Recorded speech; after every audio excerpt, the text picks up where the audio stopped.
नमस्कार दोस्तों, online एसकेएमयू YouTube channel में आप सभी का स्वागत है। और आज के इस वीडियो में बात करने वाले हैं एसकेएमयू यूजी सेमेस्टर 2 जो कि सेशन है 2024 से 28। तो आज के इस वीडियो में हम लोग कवर करने वाले पॉलिटिकल साइंस मेजर पेपर 3 के सेट 3 को इस वीडियो में हम लोग देखने वाले।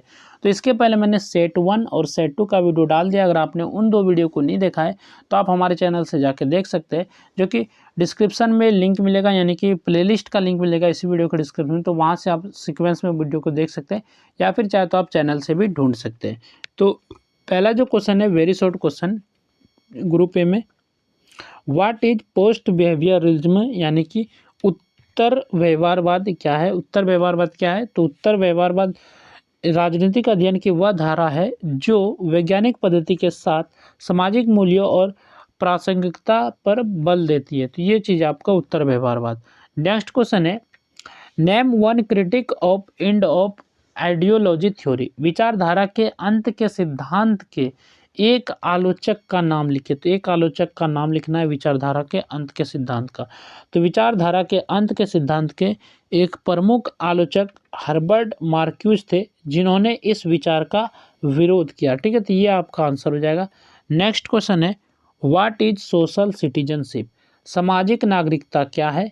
तो सामाजिक नागरिकता क्या है? तो सामाजिक नागरिकता वह अधिकार है जिसके अंतर्गत नागरिकों को शिक्षा, स्वास्थ्य, रोजगार और सामाजिक सुरक्षा जैसी सुविधाएं प्राप्त होती है।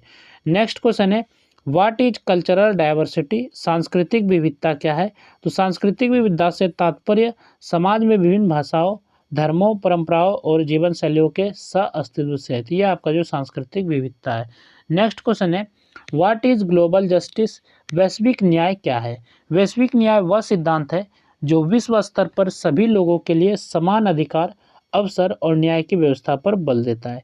और यहाँ से जो आपका क्वेश्चन जो आता है शॉर्ट आंसर टाइप क्वेश्चन, यानी कि शॉर्ट क्वेश्चन यहाँ से शुरू होता है और आपको शॉर्ट क्वेश्चन अच्छे से करना है और लॉन्ग क्वेश्चन को अच्छे से करके जाना है। ठीक है, तो ये क्वेश्चन नंबर जो 2 है, जो कि शॉर्ट क्वेश्चन है, explain the relevance of ideology in modern politics, आधुनिक राजनीति में विचारधारा की प्रासंगिकता की व्याख्या कीजिए। तो आपको जो प्रासंगिकता है, जो इसका व्याख्या करना है आधुनिक राजनीति में विचारधारा का। ठीक है, तो इसका आंसर है आधुनिक राजनीति में विचारधारा की प्रासंगिकता आज भी बहुत महत्वपूर्ण है।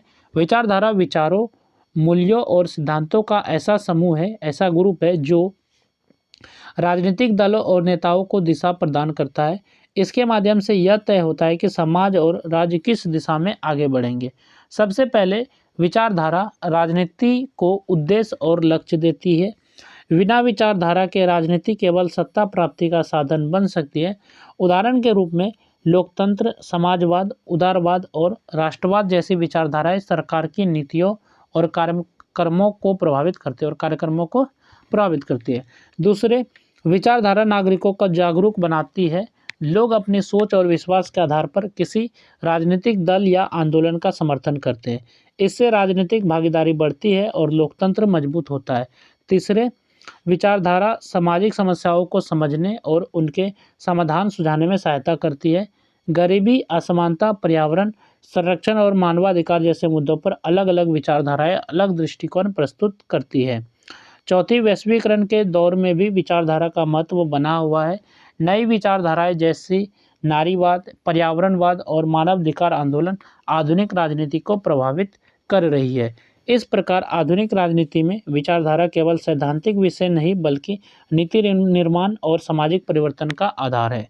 नेक्स्ट आपका शॉर्ट क्वेश्चन है, write a short note on deliberative democracy, विचारात्मक लोकतंत्र पर संक्षिप्त टिप्पणी लिखिए। तो आपको विचारात्मक लोकतंत्र पे आपको टिप्पणी लिखना है। तो विचारात्मक लोकतंत्र समकालीन राजनीतिक सिद्धांत की एक महत्वपूर्ण अवधारणा है। यह लोकतंत्र को केवल मतदान और चुनाव की प्रक्रिया तक सीमित नहीं मानता, बल्कि तर्कपूर्ण संवाद यानी कि कम्युनिकेशन और सार्वजनिक चर्चा को भी आवश्यक मानता है। इस सिद्धांत के अनुसार लोकतांत्रिक निर्णय तभी उचित और न्यायपूर्ण होते हैं जब वे खुले विचार विमर्श के माध्यम से लिए जाए। विचारात्मक लोकतंत्र का मुख्य आधार यह है कि नागरिकों को अपने विचार स्वतंत्र रूप से व्यक्त करने का अवसर मिलना चाहिए। सार्वजनिक नीतियों और कानूनों पर चर्चा करते समय सभी पक्षों को अपनी बात रखने का समान अवसर मिलना चाहिए। इससे निर्णय अधिक पारदर्शी और सहभागी बनते हैं।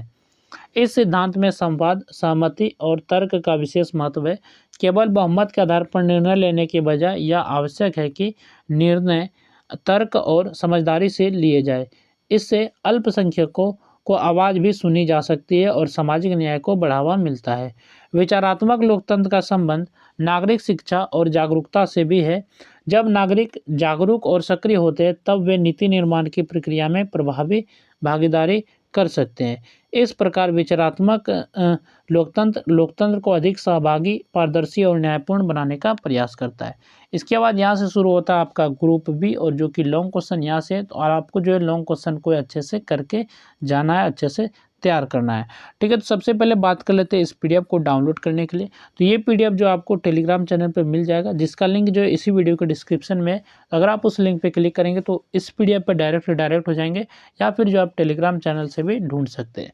तो सबसे पहला जो लॉन्ग क्वेश्चन यानी कि क्वेश्चन नंबर 4 जो है, तो explain post behaviourism and its significance.